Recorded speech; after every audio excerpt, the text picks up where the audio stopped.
ఐటీలో ఎంట్రీ కావాలా? Trainee software engineer గా అజా కోడింగ్ ట్యూటర్ లో 2 వీక్స్ ట్రయల్ పీరియడ్ లో వెంటనే చేరండి.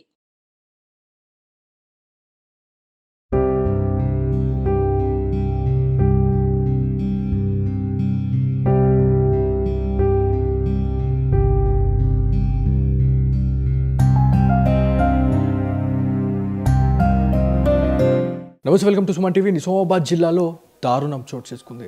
సో ఒక ఫోక్ సింగర్ శృతి అనే క్యాండిడేట్ తను ఆత్మహత్య చేసుకున్నట్టు మనకి న్యూస్ అయితే వైరల్ కావడం జరుగుతూ ఉంది. సో ఇందులో భాగంగానే నిజామాబాద్ జిల్లాలో చాలామంది ఏదైతే మనకి జానపద కళాకారులకు ఒక పుట్టినిల్లుగా నిజామాబాద్ జిల్లాని మనం చెప్పుకుంటూ ఉంటాం. సో ఇప్పటికే చాలామంది ఈ వార్త విన్న తర్వాత శృతి లేదు అనే వార్తను అయితే జీర్ణించుకోలేకపోతా ఉన్నారు తనతోటి కళాకారులు. సో నిజామాబాద్ ఫోక్ సింగర్ అయినటువంటి మీనాక్షి గారు ఉన్నారు. ఒకసారి వారితో మాట్లాడడం. చెప్పండి మేడం, మీరు అమ్మాయితోని మీకు ఎట్లాంటి బంధం ఉండింది? అంటే ఒక కళాకారినిగా మీరు చాలా వందల ప్రోగ్రాంలు చేస్తున్నారు, అంటే ఎంతో మందితో మీకు ఒక బాండ్ అనేది ఉంటుంది. ఎక్కడెక్కడ నుంచి అంటే మనది ఒక ప్లేస్ అయి ఉండొచ్చు, కాకపోతే ఒక్కొక్కరు మారుమూల ప్రదేశాల నుంచి వచ్చి వల్ల మన తెలంగాణ కీర్తిని చాటే విధంగా మీరు బయటకు వెళ్ళినారు.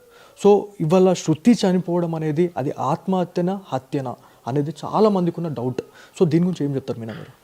నిజం చెప్పాలంటే ఆత్మహత్య చేసుకునేంత పిరికిది మాత్రం కాదన్న. చాలా ధైర్యవంతురాలు ఆమె. అసలు ఆమె అట్లా చేసుకుందంటే మేము అసలు నమ్మలేకపోతున్నాము. ఆ వార్త తెలిసినప్పటి నుండి మాకు నిన్న మధ్యాహ్నం 3 గంటలకు తెలిసింది. మేము ఆఫీస్లో ఉండే. తెలిసిన తర్వాత అసలు 6 వరకు కూడా మేము అసలు కోలుకోలేకపోయినాము. నిజమేనా, ఇది అబద్ధమా, అసలు ఎవరెవరికో కాల్ చేయడము, అసలు ఇప్పటికి కూడా మేము నమ్మలేకపోతున్నాం. వాస్తవంగా అయితే అమ్మాయి చాలా మంచిదన్న. నాకు చాలా తక్కువ పరిచయము, కానీ ఆమె మాట్లాడే తీరు కానీ ఆమె ఫ్రెండ్షిప్ కానీ చాలా మంచి. రియల్గా చెప్తున్నాము. సో శృతి గురించి మాట్లాడుకుంటే చాలా తక్కువ టైంలో తను ఒక చాలా ఉన్నత శిఖరాలకు వెళ్ళిపోయింది అన్నట్టుగా చాలామంది కళాకారులు కూడా చెప్తా ఉన్నారు. సో ఇది నిజమేనంటారమ్మా? నిజమేనన్న. ఆమె అంటే ఇవాళ రేపు సమాజం ఎట్లయిపోయిందంట, ఆమె చాలా మంచి వీడియోస్ చేసింది. అప్పుడు ఆమెకి పేరు రాలేదన్నయ్య. ఆమె సాంగ్స్ని డిఫరెంట్గా స్టార్ట్ చేయడం వల్ల పెరడ్ సాంగ్స్, ఒక ఫోక్ సాంగ్ని ఇట్లా పాడితే ఎట్లుంటుంది అని చెప్పి ఊర్లల్లో విలేజ్లలో మాట్లాడుకుంటారు కదా, ఆ విధంగా చేయడం వల్ల రియల్గా చెప్తున్న ఒక ఆర్టిస్ట్గా నేను కూడా ఒక చిన్న ఈగో ఫీలింగ్, అరే ఈ అమ్మాయి ఇంత చిన్న వయసులోనే ఇంత తొందరగానే ఇంత ఎదిగిపోయిందని చెప్పి నాకు కూడా ఒక 2-3 సార్లు నేను కాల్ చేసి మాట్లాడడం జరిగిందన్న. ఆ అమ్మాయి ఇక్కడే నా పక్కనే ఉంటే కూడా ఎల్లమ్మ గుట్ట దగ్గర ఉంటుండే రూమ్ తీసుకొని 2-3 సార్లు మన ఇంటికి కూడా రమ్మని పిలిచినాను, బట్ రాలేదు. ఇప్పుడు ఆమె లేదనే విషయం కూడా అసలు మేము జీర్ణించుకోలేకపోతున్నాము. నాకైతే అసలు నేను ఇక మనిషి అవుతలేనన్న. నిన్న నైట్ అంతా కూడా అమ్మాయి వాళ్ళ ఫ్రెండ్ ఇక్కడికి రావడము చాలా మంది. నేను ఇన్స్టాలో పెట్టిన ఎంబటే రియల్ చెప్తున్నాను, నేను ఇన్స్టా 21లో స్టార్ట్ చేసిన. ఈరోజు ఆమె పోస్ట్ పెట్టడంతో మీరు నమ్ముతారో నమ్మరో 37 మినిట్స్లో కొన్ని వేల మంది ఆమె వీడియో చూసుకుంటా అసలు ఏమైంది ఎవరికని చెప్పాలన్నా. నిన్న ఇన్స్టాలో పెట్టినప్పటి నుండి నార్మల్ కాల్స్ కాదు, నార్మల్ మెసేజ్ కాదు, ఎవ్వరికి చెప్పలేకపోతున్నాం. ఇక డైరెక్ట్గా లొకేషన్ ఏమైంది సిస్టర్ ఏమైందంటే అసలు ఏం చెప్పలేకపోతున్నాం. క్లారిటీ లేదన్న. నిజంగా చెప్పాలంటే ఆమె మాత్రం చనిపోయేంత పిరికితనం మాత్రం ఆమె దగ్గర. 20 రోజులలో పెళ్ళి, 21 రోజు తన వల్ల చనిపోయింది అంటే అందరిని విడిచిపెట్టేసి ఆమె తిరిగి లోకానికి వెళ్ళిపోయింది. అంటే ఈ మధ్య కాలంలో చాలా చూస్తున్నాం మనం. అంటే సోషల్ మీడియాలో ఇన్స్టాగ్రామ్, ఫేస్బుక్, ట్విట్టర్ ఇట్లాంటి సోషల్ మీడియాలో చాలామంది పరిచయం అవుతూ ఉన్నారు. సో క్షణిక ఆవేశంతో క్షణిక ప్రేమను కూడా వాళ్ళు సృష్టించుకుంటూ ఉన్నారు. సో దాంట్లో ఎవరి మంచోళ్ళు ఎవరు చెడ్డోళ్ళు అనేది కూడా మనకు ఆలోచించేంత టైం కూడా తీసుకోవట్లేదు. సో వాళ్ళకు మీరు ఏం చెప్పాలనుకుంటున్నారు? నిజం చెప్తున్నాను, రియల్గా అక్కల్లారా, చెల్లెళ్ళారా, తమ్ముళ్ళారా మీకు చేతులెత్తి నమస్కరించి చెప్తున్నాను, మీరు ఆవేశపడకండి. రియల్గా చెప్తున్నాను, ఇలాంటి విషయాలలో మీరు 100 సార్లు ఆలోచించండి. నేను ఎన్నో వీడియోస్ చూస్తున్నా, ఇవన్నీ ఇన్స్టాలో చూసి నిజంగా పిచ్చిలేస్తున్నది. మీరు అది ప్రేమనా, అది ఆకర్షణనా, అది తెలీదు. నాకైతే తెలిసి ఇది ఏంటిదంటే రియల్ చెప్తున్నా, ఇది మీరు తొందరపాటుతోని మీ నిర్ణయాలతోని మీ లైఫ్ని వేస్ట్ చేసుకుంటున్నారు. అరే పెళ్ళి కదా, ఇది బొమ్మలాట అయిపోయింది. ఇప్పుడైతే ఈ 2 సంవత్సరాల నుండి అయితే, అంతకుముందు అయితే కొంతమంది ఓకే లైఫ్ సెటిల్ చేసుకుంటున్నారు. ఇప్పుడైతే పెళ్ళయిందా, అరే ఇది ఒక బొమ్మలాట, ఈరోజు కలుసుకుంటున్నారు రేపు విడిపోతున్నారు. దయచేసి మీకు చెప్తున్నా, మీరు తొందర పడకండి. నిజంగా మీకు చేతులెత్తి నమస్కరించి చెప్తున్నాను. మీరు నాతోటి ఆడపిల్లలే కాబట్టి అన్నదమ్ముళ్ళకి అందరికీ ఒక్కటే విషయం అన్న నేను చెప్పేది, తొందర పడకండి. మీకు ఏదైనా ప్రాబ్లం ఉంటే మీరు వాళ్ళతో ఓకే తప్పు చేస్తారు, ఈ సమాజంలో తప్పు చేయని వాళ్ళు ఎవ్వరు ఉండరన్న దాన్ని ఆలోచించి ముందడుగేయండి. మీ ఫ్యామిలీతోని స్పెండ్ చేయండి, వాళ్ళకి మీ ప్రాబ్లమ్స్ చెప్పండి, వాళ్ళు ఏ డిసిషన్ తీసుకుంటారో ఆలోచించండి. ఏదైనా కూడా మన ఫ్యామిలీ చెప్పింది కరెక్ట్ అన్న, నిజం చెప్తున్నా. మనము ఇప్పుడు ఆలోచించకుండా అరే ఈరోజు ఒక ఉదాహరణకి నేను మ్యారేజ్ చేసుకున్న ఒకప్పుడు వద్దు అని చెప్పే వాళ్ళు ఉండే, తర్వాత నేను ఆలోచించిన కాదు ఇది కరెక్ట్ కాదు, నేను స్టెప్ తీసుకున్నా, ఇప్పుడు నాకు అర్థమవుతుంది. అది ఎవరైనా చేస్తారన్నయ్య, తప్పు ఎవరితోనైనా అవుతుంది. ఇప్పుడు నా లైఫ్లో ఎలాంటి ప్రాబ్లం లేదు కాబట్టి నేను వేరే వాళ్ళకి చెప్పేది ఒక్కటే, ఏంటిది అని అంటే మీరు తొందర పడకండి. ఒకవేళ పడితే మీ ఫ్యామిలీతో ఫస్ట్ స్పెండ్ చేయండి, వాళ్ళు ఏమంటున్నారో వినండి, వాళ్ళు మీ మంచి కొరకే చెప్తారు. 100% నేను చెప్పేది. అదేవిధంగా మనకి ఇప్పుడున్న సిచ్యువేషన్లో చాలా వరకు కూడా న్యూస్ వైరల్ అవుతుంది. ఎవరైతే శృతి వాళ్ళ తల్లిదండ్రులు కూడా మొన్న అంటే ఈ పెళ్లి కాకన్నా ముందే నేను దగ్గరుండి పెళ్లి చేస్తా బిడ్డ అని చెప్పేసి కూడా వాళ్ళ నాన్న అన్న తర్వాత ఇదంతా ఆలోచించకుండా ఆమె పోయి పెళ్లి చేసుకుంది. అండ్ దాని తర్వాత వాళ్ళ ఇంట్లో వాళ్ళ బాబాయ్ చనిపోయిన 3వ రోజే తను వెళ్ళి పెళ్లి చేసుకుంది, ప్రేమ పెళ్లి చేసుకుంది అనేది ఒకటి బయటకు వస్తుంది. ఇదంతా నిజమేనా? ఇది ఎంతవరకు కరెక్ట్? మరి ఈ విషయం నాకు తెలియదు అన్నయ్య. అయితే ఆమె స్టేటస్ పెట్టింది, అది చూసి కూడా ఎవర్రా నాన్న ఇతను ఎక్కడో చూసినట్టుందని నేను మెసేజ్ పెట్టినాను. అది చూడగానే ఆమె రిప్లై ఇవ్వలేదన్నయ్య నాకు. తర్వాత ఇంకా లాస్ట్ నేను చూడలేదు ఆమెది, నిన్ననే నాకు ఆ విషయం తెలిసింది. మళ్ళీ ఇన్ని రోజుల వరకు ఆమె ఇన్స్టా కనబడలేదు. నిన్నటి నుండి ఆమె చనిపోయినప్పటి నుండి ఇన్స్టా మళ్ళీ కనబడుతుంది. అది అసలు ఏంటిదో నాకు కూడా అర్థం. ట్రెండింగ్లోకి వచ్చేసింది, అంటే అందరూ చూస్తూ ఉన్నారు కాబట్టి ట్రెండింగ్లోకి వచ్చేసింది. మేము ఇన్ని రోజుల నుండి అంటే నార్మల్గా చూస్తాం కదా, చూసేటప్పుడు ఈ సాంగ్ మనం కూడా రీల్ చేయాలని సేవ్ చేసుకుంటాం కదా, అట్లా అని చెప్పి నేను కొన్ని సేవ్ చేసి పెట్టిన.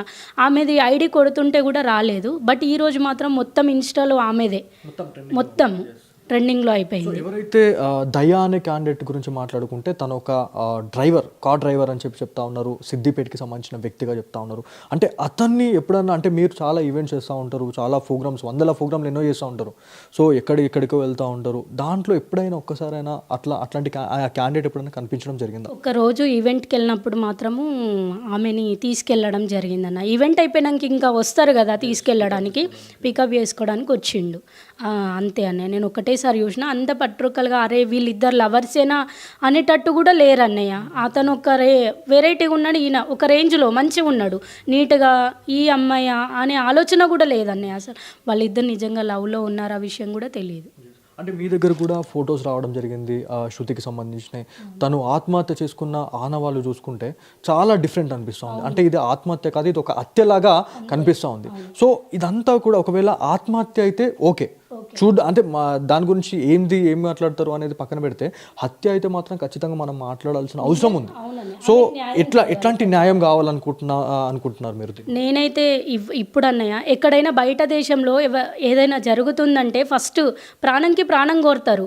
ఇప్పుడు ఒక ఆడపిల్ల కాదన్న, ఎందరో ఆడపిల్లలు కట్నం ద్వారా బలి అవుతున్నారు, అవునా కాదా? ఈ అమ్మాయికి మాత్రం ప్రాణంకి ప్రాణం అయితేనే ఆమెకి న్యాయం జరుగుతుంది.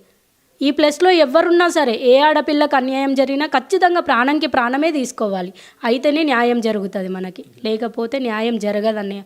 ఖచ్చితంగా శృతికి న్యాయం జరగాలంటే ఖచ్చితంగా ఆయనని జీవిత ఖైదీ అయినా చేయాలి, లేకపోతే ఉరిశిక్ష అయినా వేయాలి. ఖచ్చితంగా నేనైతే ఇదే కోరుతున్నాను. ప్రతి ఒక్కరు కూడా ఇదే మాట్లాడుతున్నారు. దాంతోపాటు శృతి చనిపోవడానికి మూల కారణం వరకట్న వేధింపులు.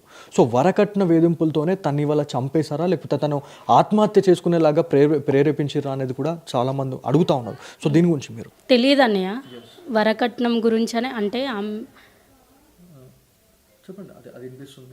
అవును వినబడుతుంది, అది మరి అది ఎంతవరకు కరెక్టో మనకు కూడా తెలియదు. వినబడుతుంది మాత్రం, ఎక్కడ పేపర్ స్టేట్మెంట్ చూసినా వరకట్నం వేధింపులే అని కనబడుతుంది.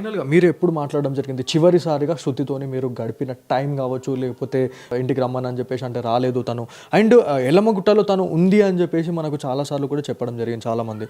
సో తను ఎన్ని సంవత్సరాలుగా ఎల్లమ్మగుట్టలో ఉంది? తను నాకు తెలియదు అన్నయ్య, నాకు ఐడియా లేదు. ఒక్కసారి మాత్రం ఆ వీడియో ద్వారానే నేను ఇట్లా ఆమె ఆమె ద్వారా నేర్చుకోవాలి కొన్ని అని చెప్పి నేను కాల్ చేసినాను. రా స్పెండ్ చేద్దాము, మంచిగా లంచ్ చేద్దాం, ఒక రోజు ఉందురు, నువ్వు చిక్కి ఇద్దరు రండి అని చెప్పిన.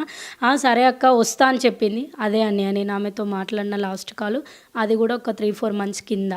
ఇప్పుడు మాత్రం మాట్లాడలేదు ఈ మధ్య. మృతదేహం గురించి మాట్లాడుకుంటే అది సిద్దిపేట నుంచి ఇక్కడికి రావాలి.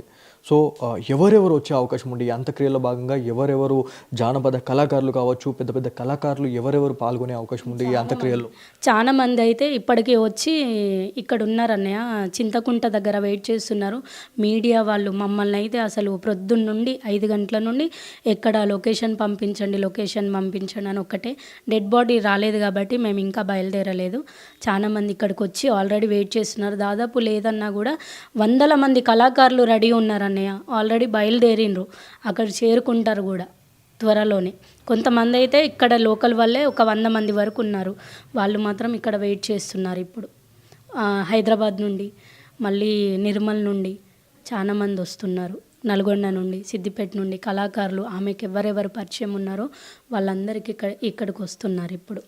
సో ఇదండి మొత్తానికి నిజామాబాద్ జిల్లాలో విషాద ఛాయలు అలుముకున్నాయని చెప్పుకోవాలి. నిజామాబాద్ జిల్లా అని మనం ఎందుకు చెప్పుకున్నాము అంటే నిజామాబాద్కి పుట్టినిల్లుగా మన జానపద కళాకారులను మనం చెప్పుకుంటూ ఉంటాం. కాకపోతే ఈ మధ్య కాలంలో క్షణికావేశంతోనే చాలామంది చనిపోతూ ఉన్నారు. సో క్షణికావేశంతో ప్రేమలో పడుతూ ఉన్నారు. సో అంటే మనం ఎందుకు ఈ మాట చెప్తున్నామంటే అసలు వావి వరుసలు అనే తేడా లేకుండా కూడా చాలా ఇన్సిడెంట్లు జరుగుతున్నాయండి. సో అవన్నిటిని కూడా పక్కన పెడితే అసలు మనం ఎట్లాంటి వ్యక్తిని మనం ప్రేమిస్తూ ఉన్నాం, మరి అట్లా అసలు వాళ్ళ ఫ్యామిలీ బ్యాక్గ్రౌండ్ ఏంది, తనేంది, మరి నేను ఒకవేళ పెళ్లి చేసుకుంటే తనను పోషిస్తాడా లేదా అనేది కూడా చూడకుండా చాలామంది వెళ్తూ ఉన్నారు, చనిపోతూ ఉన్నారు. సో ఇది మాత్రం శృతికి సంబంధించిన ఇన్సిడెంట్ అయితే నిజామాబాద్ జిల్లానైతే ఒక్కసారిగా కదిలించేసింది. అంటే 20 రోజుల తర్వాతనే, అంటే 20 రోజులు కూడా గడవక ముందే ఇవాళ ఫోక్ సింగర్ శృతి చనిపోవడం అనేది చాలా బాధాకరం అని చెప్పేసి తోటి కళాకారులు అయితే ఇవాళ కన్నీరు మున్నీరు అవుతా ఉన్నారు. సో ఇది ఇక్కడ ఉన్న తాజా పరిస్థితి. కెమెరా పర్సన్ కార్తిక్తో బాలు, సుమన్ టీవీ, నిజామాబాద్ నుంచి.